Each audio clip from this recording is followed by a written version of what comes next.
Kumuha ulit kami ng isang box. Balikbayan box. Papadala sa Pilipinas. Grocery day and magtitingin tayo kung ano ang mga sale na pwede ilagay sa box natin. Ayan. Pose. Tingnan natin kung ano yung mga half price doon.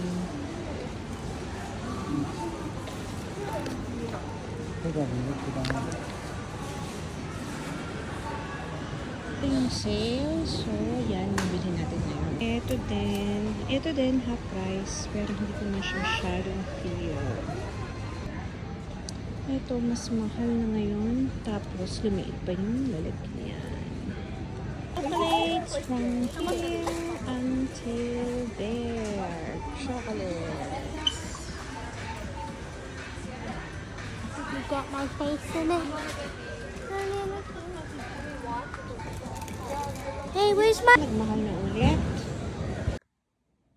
Ito yung pinamili ko this weekend. Half price yung mga chocolates. Itong olive oil, $20 off. Itong pistachio, isa lang muna kasi hindi naman sale. And lahat siya, $343. We have loads of space out here. Yun lang. Till next time, babush!